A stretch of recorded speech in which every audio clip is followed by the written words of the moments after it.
All right. Thank you very much, everybody. I'd like to excuse me. I would like to introduce Richard Yen, who will be explaining Explain. All right, thank you. Hi, I'm Richard. Very excited to be here for the first ever PgDay, so thank you guys for allowing me to speak here. Just quickly about myself, I'm a support engineer at EnterpriseDB, and before that, I was a DBA and a web developer. And I've been using Postgres since version 7.4, so I'll just let you guys do the math. Back then, there was no auto-vacuum, there was no stream replication, there was no JSON-B, so things have progressed quite a bit, so it's pretty exciting using Postgres. So the purpose of this talk is to just kind of share from some of my experiences doing support for many of our clients at EnterpriseDB. And one of the most common situations that we come across is the question, why is my query slow? The answer to this is very complicated because there's a lot of factors involved. You could have a slow network, you could have a really faulty switch, maybe your OS is doing updates that your sysadmin didn't tell you about. You might have some kernel parameters that aren't tuned properly, or just straight up resource contention because you got too much parallelism going on. So, as you can tell, it's hard to figure out why your queries are slow. But one thing that you can do as a developer or a DBA is to use one of Postgres' I would say most powerful features, which is Explain. So today we're going to just kind of go into that a bit. So real quick, so just to step back a bit. So this is supposed to be a deep dive, but I know that some people here are kind of new to Postgres, so I need to go through a little bit of a review. So just real quick. So what does Explain do? Explain will tell you what the query planner chose to do. So it tells you what kind of joins it did, what kind of scans it did. It also tells you what steps took the most time. It'll actually tell you how much time each step took, and you can kind of pinpoint, oh, this is the slow one, maybe this might be the problem. It also gives you statistics on how the query was executed. So if you actually pulled up the buffers keyword into Explain, you would actually be able to see if it used cache or if it used disk, and so on. Explain is not some kind of magical tool. It just tells you what to do. It doesn't tell you what to do, so it won't rewrite the queries for you. It won't tell you why the query planner made some choice. It won't tell you if the query performance is being affected by some other session. So maybe you've got several users using your database, and this morning your query was fast, and then later it's suddenly slow. It won't tell you that it's because there's other users involved. It won't take into account stuff happening outside the database, like I mentioned earlier, like a software patch update that your sysadmin didn't tell you about. And it won't tell you about external environmental factors, like maybe your switch is acting up or something like that. So that's kind of a brief overview of Explain. Now, how does it work?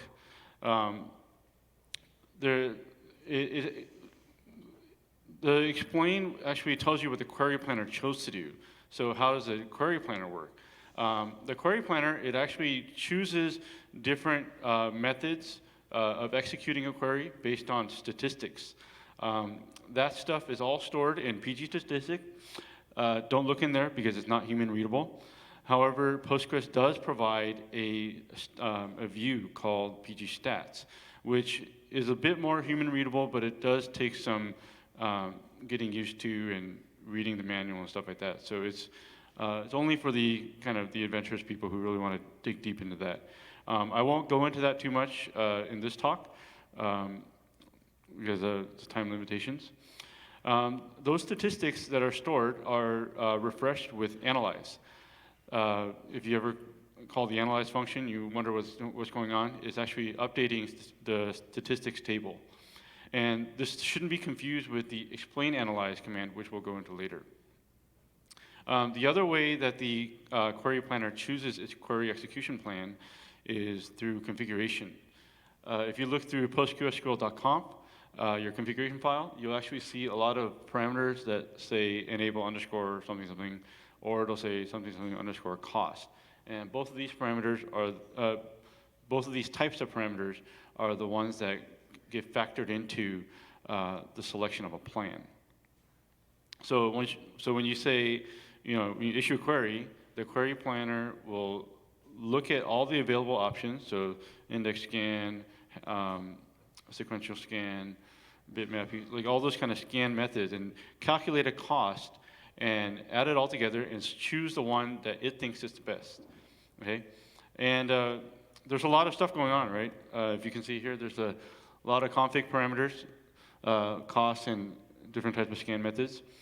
And this list is a bit intimidating, but don't be too intimidated. It's actually not stuff that you would want to tune unless you really have to. And don't want to bother writing this down either, because you can just run this query and pull up this list. Okay.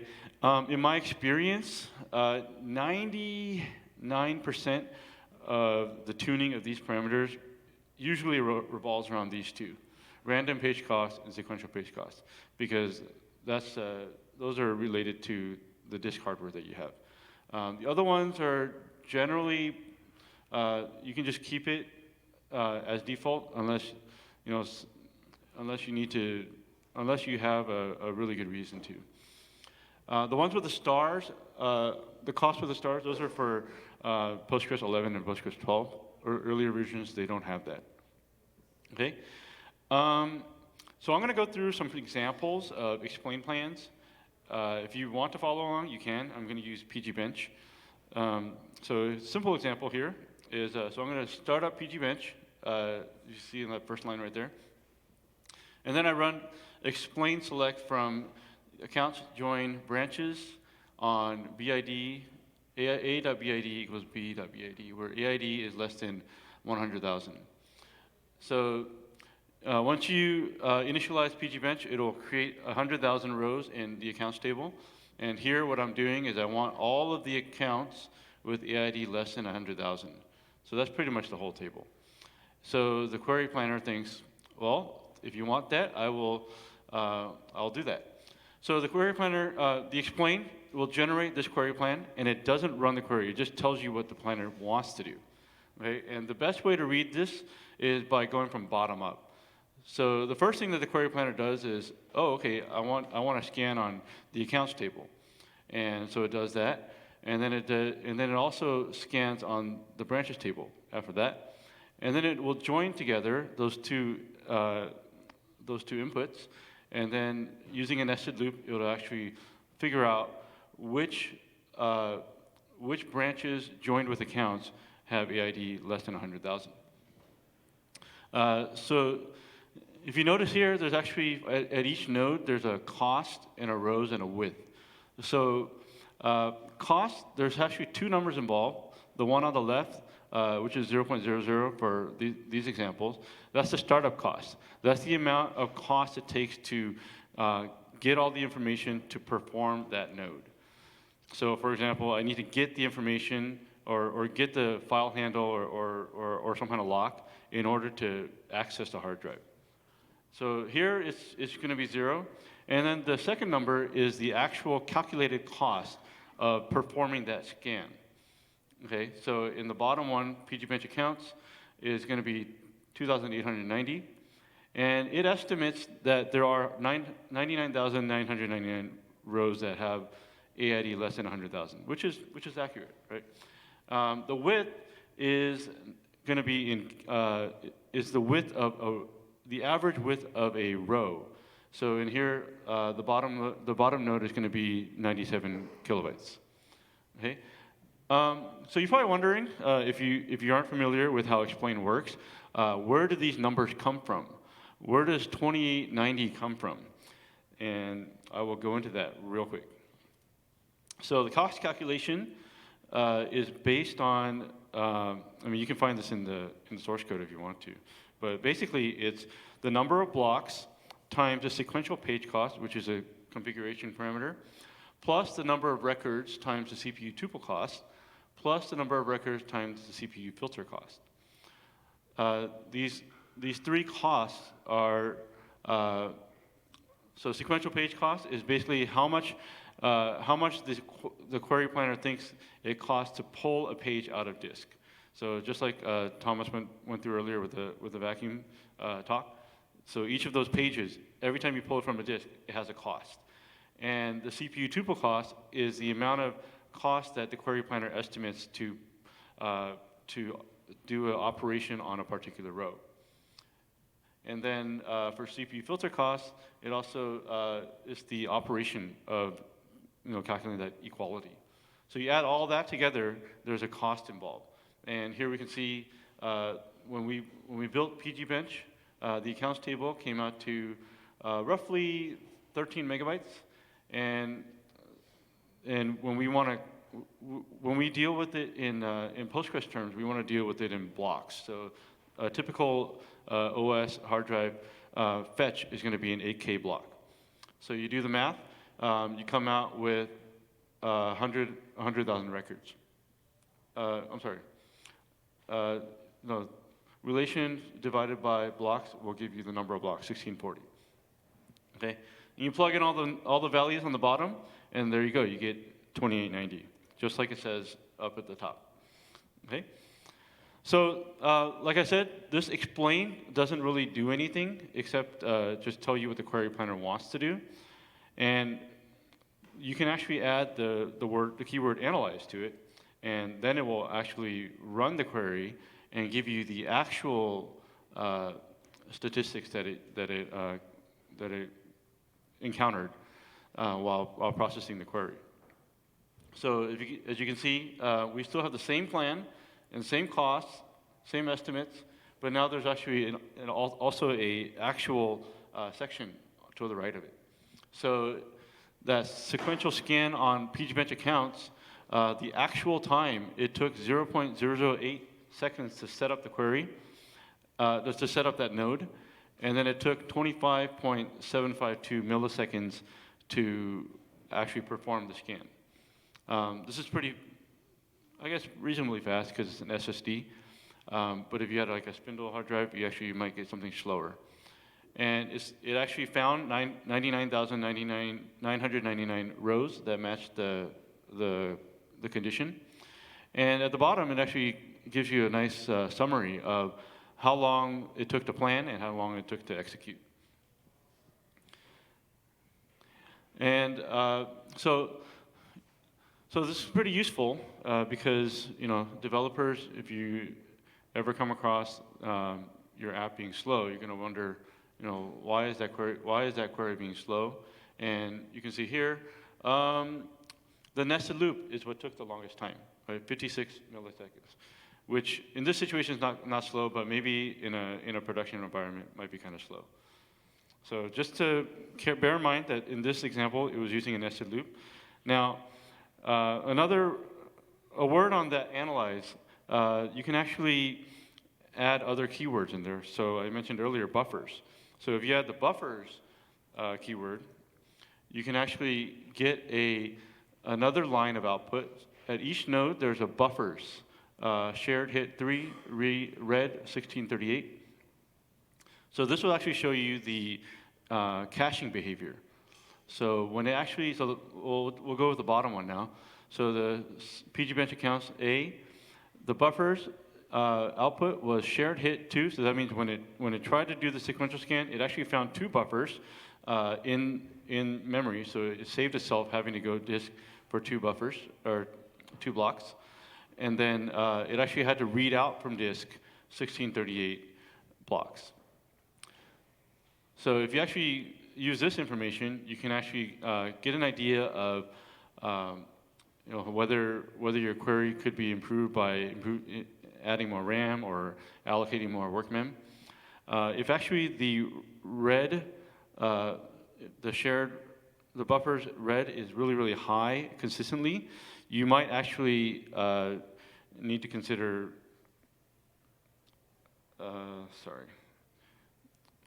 you might actually need to consider raising your shared buffers. Okay. There's actually other keywords involved in that buffer's output. Here we only see shared hit in red. There's actually, if you actually do DML like an update or an insert, you'll see like dirtied buffers and written buffers as well.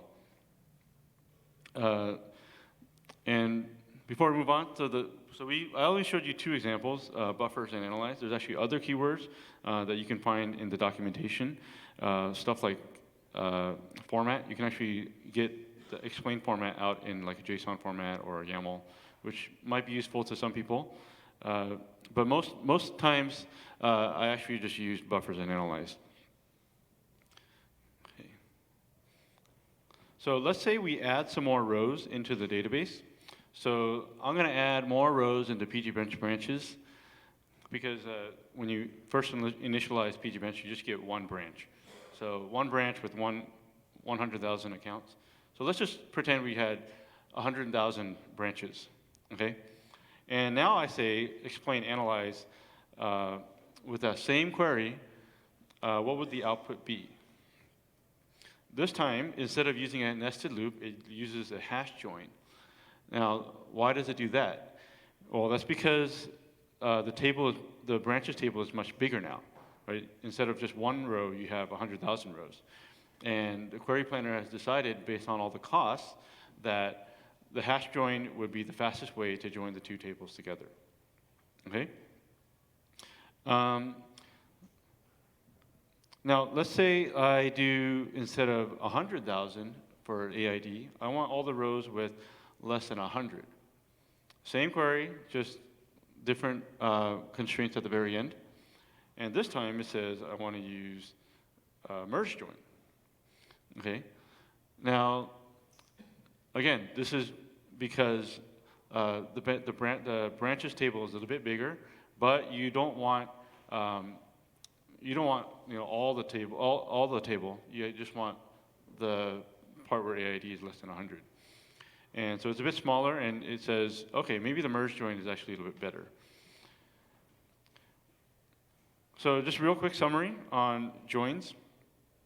Okay, the nested loop is for an outer table, you want to scan for matching rows in an inner table, which is fast for small tables. Right? If you have just one row and you have one row in one table and 100,000 rows in the other, you just need to scan 100,000 just one time. Right? Now for merge join, you don't want to use, for larger tables you don't want to do that. You don't want to loop 100,000 times on 100,000 rows. So in that situation, a merge join might actually be better. So merge join is actually a zipper operation. So you actually take 2 sorted data sets and you merge them together. It's just an imagery. It's a little bit more than that. But it's good for large tables. But if you need to sort one of those tables, it could be costly. So actually, the query planner will favor merge joins when you are using an index, using a table that has an index. The hash join is the third type of join that we use. So what the hash join does is it takes the inner table, which is usually the second one that you mentioned. It hashes all the values and then compares it with the outer table for equality. Now, that takes time. It's a high startup cost because you have to hash everything in the inner table. So as you saw earlier, the AID is less than 100,000. It preferred to use a hash join because it needs to scan. It wouldn't use merge join because it would have to either sort 100,000 rows, or it would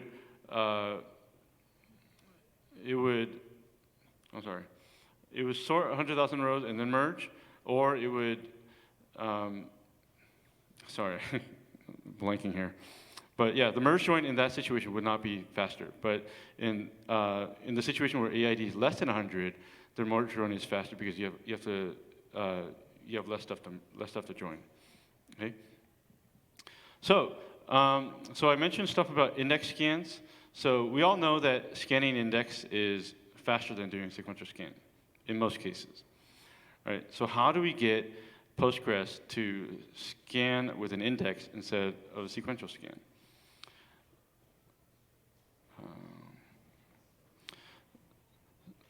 Sorry.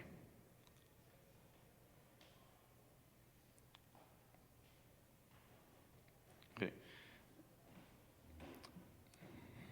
Okay, I think I got lost a little bit. Okay, so we're just going to jump in here. So let's say, so the branches table, we inserted, now we have 100,000 rows, but none of the accounts are really associated with those 100,000. It's actually, AID is still going to all be BID1. So what I'm going to do is I'm going to update all the branches so that, I'll update all the accounts so that the branches match their AID. So now I have 100,000 branches, and each branch has one account, okay? Which is not, true to life, but for the purpose of this talk, that's what it is. So now I do an explain, analyze, select from PG branch accounts where the branch ID equals 1. Now, the BID on the accounts table is not indexed, so it will perform a sequential scan. Now, let's say I create the index, and then I get it to, it immediately says, oh, that's a good idea. I'm gonna use the index now. Okay. So as you can see, the execution time dropped from 45 milliseconds down to less than a millisecond. Okay. So having an index is definitely a lot faster, and what could be even faster is if you didn't have to fetch from disk at all. Because the way that index works is that it pulls up the index, it scans the index, finding the rows that match the condition that you want, and then it goes to the disk and then pulls out the actual row and gives it back to the user. Now, the way that you can actually skip going to the disk is by performing an index-only scan, which is even faster. Now, the way to do that is instead of selecting the entire row, you only select the relevant rows that you want, and if it happens to be part of the index, you'll actually just run an index-only scan. So in this particular situation on the bottom, I didn't do select star from accounts, I just did select AID from accounts. And when I do that, it scans the index, finds the ones that have AID equal less than 1,000, and it says, oh, I already have all the AIDs in this index because I'm indexing by AID. So I don't need to go to disk, so I can just go back to the user.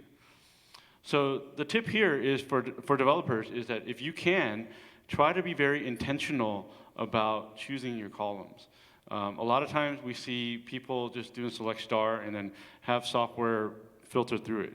But if you can actually write your query so that you can leverage an index-only scan, you're going to get a lot of performance out of that.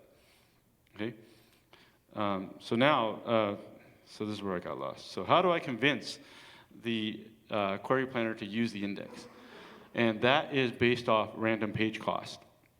Random page cost is basically the cost that it takes to go from my index and go back to my disk and pull that row out, which is a random seek. So every time I do a random seek, there's a cost involved. So the default for Postgres is 4. If you have an SSD, you can actually lower that. If you have a RAID array, you can actually lower that some more. But this example here, I'm just showing you that as the page cost goes up, you can actually see that the index scan, the query planner favors the sequential scan over the index scan. You saw earlier, the other way to force it is by turning index scan off or turning sequential scan off, and it'll be forced to use an index.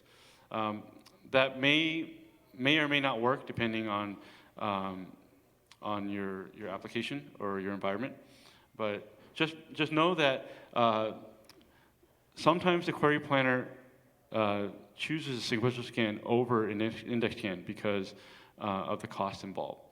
And a lot of times people say, oh, how come my query planner is not doing what I want it to do? And the short answer to that is you might think the index scan, you might think that the query planner is wrong, but it's actually smarter than you. So, all right, so just quick overview, scan types. So a sequential scan scans the whole table, which can be slow. Index scan, it will scan the index, pick out the rows that you want, and then actually pull the rows out of the database, out of the disk. Index only scan just scans the index, finds the ones that you want, and then gives that straight back to the user. Bitmap heap scan is actually kind of a sort of a hybrid, a compromise. It will scan the index, build a list of the places to look on the disk, and try to group those together so that when you actually go to disk to fetch, you only fetch the pages that you want. You don't actually have to look at the same page twice. So it actually saves you some reads on disk. Okay? So that was kind of the summary, a quick overview of Explain. Now, how can I use Explain to help me? Okay? So stuff like, why is my query slow? So what could go wrong? Okay? So first thing that could go wrong is that you just got bad statistics. Okay? And we'll go through that. Second thing is you could have insufficient memory allocation, so misconfigured memory allocation in PostgreSQL.conf. You can also have index definition mismatch, and you can also have an array of other maddening manifestations of slowness. So we're going to go through those, some examples of those real quick. Okay? So bad statistics. So let's say I have, I'm going to start my PgBench up, run it for 5 minutes, so PgBench-T300. So what that will do, if you're not familiar with PgBench, it will actually perform some updates, insert on history, do some selects, just kind of mess up the cache a little bit for you. And after it does that, we'll go in and we do explain, analyze, select from PgBench history, where AID is less than 100. And there you go. You see the rows estimate is 35,000, and the actual number of rows that it found was 170. And by the way, I turned off auto vacuum for this because if I did it with auto vacuum on, it would actually fix it for me. But sometimes people can go a long time without auto vacuum running or running on a particular table, and that's where the statistics go bad. Okay, so here's a situation where the statistics are bad. You got a differential of over 35 times, right? Or 35,000. What's the math here? Sorry. Is it 35,000?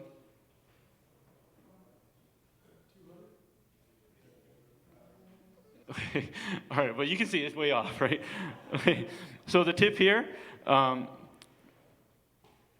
you can actually avoid that by doing a vacuum, doing an analyze, right? Analyze, you do the analyze here, and then you see rows 153 and rows 170, so it got a lot better really fast, okay? So the tip here is to vacuum and analyze often. Thomas mentioned this in his talk, that setting a auto vacuum on a per table basis might not be advisable. In some cases, you would want to do that. So if you do like alter table blank set auto vacuum scale factor equals 0 or vacuum threshold equals some higher value, it will help you with the statistics. Okay. If you actually do analyze and vacuum a lot, and it's pretty aggressive, and you still come across poor estimates, what you may want to do, and this is only in version 10 and above, is to create statistics. So you can actually tell Postgres to create another histogram of statistics based on the columns that you want, and that may help you with those estimates, okay?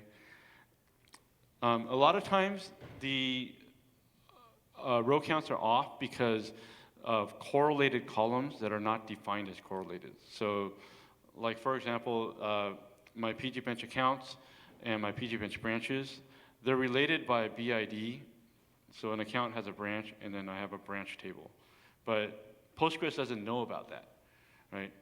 And if it doesn't know about that, it can't leverage that information to find accurate statistics. So this actually kind of helps with that, but not always. The second one I wanted to run over was insufficient memory allocation. So as you see here, if you do a select on pgbench history where the delta is less than 0, and you order by the delta, so you got a sort going on here, right? You do the sort, and you see that it took 2 seconds to do this query. The execution time, 2,312 milliseconds. But then you also look, and you find out that the sort, it wasn't just a sort in memory, it actually spilled out to disk, right? It merged onto disk, and it took 2 megabytes on your disk. And so here we can see actually the work mem was set, just kept at the default of 4 megs. And so I'm gonna bump it up to 16, and I run it again, and it does the sort all in memory now, right? So one way to speed up your queries, if you see this, is by increasing work mem. But the caveat to that is you don't necessarily want to do that in your PostgreSQL.com, because if you do that, it's system-wide, and work mem is allocated on a per session basis. So if you got 500 sessions running, you're going to allocate 500 times whatever you set work mem to be. So what you could do is you should, in your application, set work mem locally, okay? The other one that I wanted to talk about was index definition mismatch. So another reason why you have poor query performance is if you define your index one way and you actually run your query another way. So here I created an index using pgbench history, and I want to do an index on AID and the first letter of the filler column, okay? Now, the second row with the explain, you can see my developer decided he wanted to get that first letter a different kind of way. He didn't want to use substring, he used left. He used the first left-hand letter of the filler column. But what happens there is it does use the index scan, but it only matches based on AID. And then after that, it actually does another recheck, a recheck on that bitmap that it created. And this time is using the left function on the filler to get that first letter.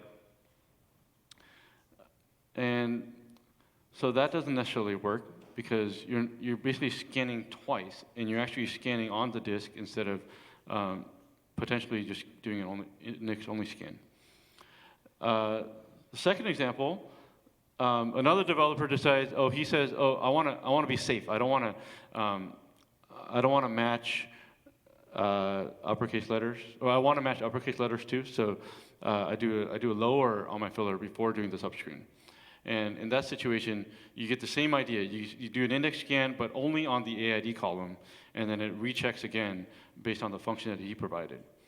So in order to use only the index scan, you actually have to define your query in the same way that the index was defined.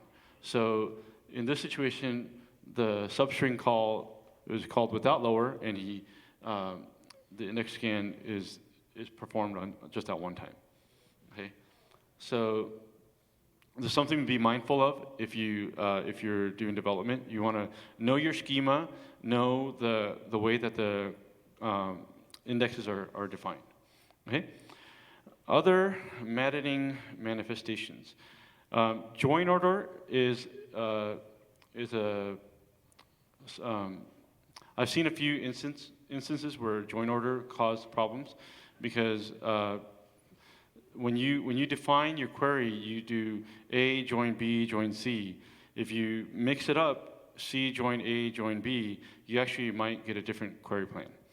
I don't have any examples of that here, but just bear in mind that your join order might matter, okay? Prepared statements. So let's say I do like a prepare, I create a prepared statement called foo, and it calls select star from PGBench accounts where AID equals a particular variable. Now the first 5 executions will use a custom plan taking into account, so if I say select star from, if I call foo with 100, it will create a custom plan as if I wrote select star from PGBench accounts where AID equals 100. After that, it creates a generic plan, and that plan is not always optimal because it's not customized to the value that you pass into it. So if you actually use prepared statements extensively, bear in mind how many times you call execute on that prepared statement. Okay. 2 more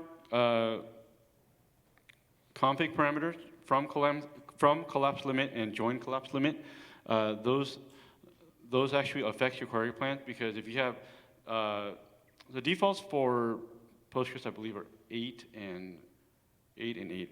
So if you have 16 tables, or if you have 9 tables and you're selecting from all those, the query planner will only optimize a query plan for the first 8 tables that you mentioned. Or if you join, so many tables, it will only optimize for those first however many tables that you join. After that, it just kind of says, I'll try my best, and I won't go too much into that. Finally, sorry, running out of time. So one of the other ones that I run into a lot is ORMs. How many of you guys use an ORM? All right, I'm sorry. Okay. So the ORMs are maddening because in the middle there's a R. Okay. So just a quick example from my experience. So I have a table called my table. I have 2 columns, A and B, that are numerics, and my other columns are all text. And one customer, this is actually example from a customer, and so we actually tried updating the table, and we set these values, and we did analyze in a buffers, and this is what it gave us. It says, it used an index scan, it did it in 0.25 milliseconds. Oh, great, But then they were complaining to us, hey, why is it taking 40 milliseconds, right? And we got to do 3,000 of these in half an hour, and that's not fast enough, right? So why is it taking 40.922 milliseconds? Because it looks great, and when I run it by hand, I did it many, many times, all under a millisecond, okay? The reason is because their ORM actually produced this kind of plan, 40.922 milliseconds, okay? Because the ORM actually cast the 2 numeric columns as double precision. So that casting operation created it caused extra time to be used. So, and then on top of the casting, it's no longer using the index because it's using a different data type. And therefore, the query planner says, I got to run a sequential scan. And now, the query is now not sub 1 millisecond, it's actually over 40 milliseconds. So, please, be aware of your ORM, okay? Now, you might wonder, if I actually do the update and it's done in an application, how do I know that it took so long, right? Because usually all these examples so far, I've done it in a PSQL session, right? So if the app is doing it, how do I know? Well, there's a tool called AutoExplain. It's a great tool. If you don't use it, I highly encourage you to do so. What it does is it prints out the explain plans to your log. So when your application is running, your users are happy, they're doing whatever they want to do, loading up their web pages and stuff like that. And in the background, Postgres is writing out explain plans to your log, so you can look at it later. You can actually do explain analyze in there, add the buffers, format it as YAML, whatever you want. It all goes in there. You can even do statistics on your log your trigger statistics and your nested statements. So if you do select blank from whatever where something is in another select, it'll actually log both of those for you. It can be done on a per session basis with just load auto explain. So if you call that as a query, it'll load it up for that session. This is the preferred way to do it because it actually creates additional I/O on disk. So you don't want to do it globally for everybody. Okay. Just some more tools for looking at explain plans. Explain.depez.com. This is one of the oldest explain plan analyzers. It's actually very, very useful because it color codes the different nodes. So if you have actual timings and estimates, it'll show you like, oh, it was off by however many times. The statistics were off, or this node took this much longer than the other ones. Right? So it helps you visually identify which nodes of the explain plan took the longest. Also, there's a PgAdmin. If you guys use PgAdmin, there's a visual explain tool. It doesn't color code like explain.depez, but it gives you an idea, like a roadmap of how the explain is run. And finally, the Libo has a Postgres explain visualizer. It also color codes too. My gripe about it is that you have to scroll left and right, which is a bit painful at times. But just FYI, these are some of the tools that are available. Okay, I've run out of time, but maybe I'll have few minutes to do some questions. Okay, all right. So there's a microphone in the middle, actually. I'm actually a bit hard of hearing, so if you guys have some questions, please use the microphone. You mentioned for a prepared statement, optimizer runs the SQL 5 times, right? And then use generic plan, right? What's the idea before? Like, what's the idea behind it to run the statement 5 times? It's kind of muffled. You mind coming up and repeat the question? You mentioned that on your slide. You mentioned that optimizer runs, let's say, query 5 times if there is a variable, right? The prepared statement. Right. Yeah. And then use generic plan for after that. What's the idea behind to run to create 5 plans, 5 custom plans, and then to run generic? Yeah. So the question was the prepared statements are executed 5 times with a custom plan, and then after that it uses a generic plan. And why does it do that? I don't know the exact history behind it, but my understanding is that the cost of generating a plan, it is non-zero, right? So if there's a cost associated, you execute so many times, it will try to save that performance by creating a generic plan so that it can just run over and over without having to replan again. I think if you wanted to, you could hack Postgres to generate more custom plans before it jumps to the generic plan. But I don't think it's configurable.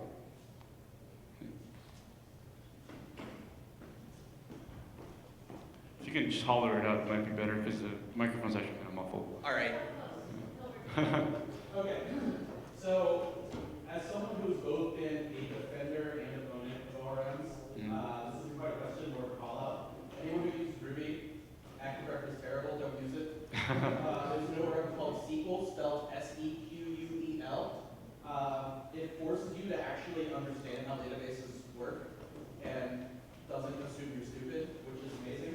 If anyone's an ORM developer, please look into using that as a model for how you should build one. And I'm just saying that to say not all ORM developers are ORM. Right. Good. Yeah. So what do you?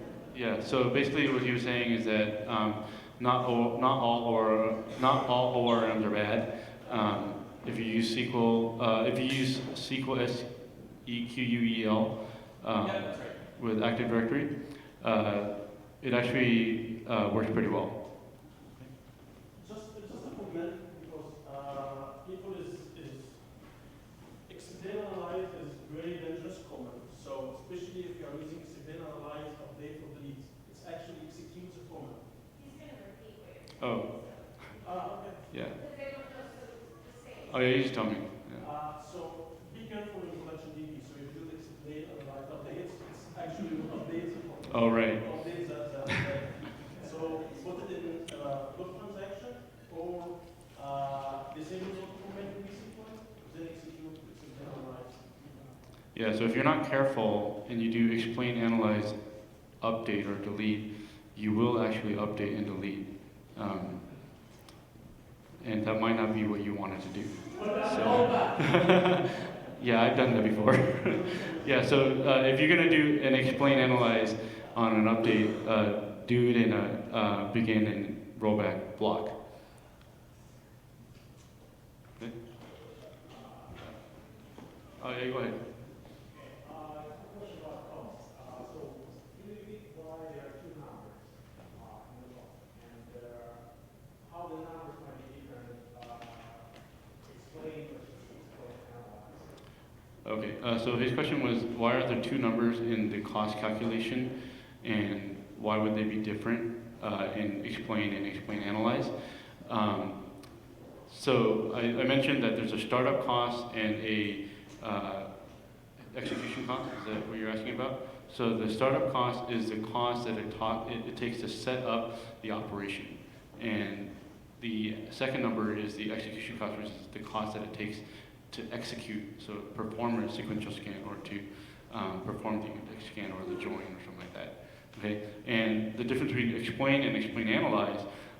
Explain analyze doesn't give you the cost stays the same. The estimate stays the same if you look, but the actual those two numbers are actual times. Those are in milliseconds. So it took this much time to set up and this much time to actually execute that node. Okay. Question? So my understanding is that SQL queries can run like a pipeline for different stages of time running at the same time. Mm-hmm. How does that affect like how you interpret like explain analyze output?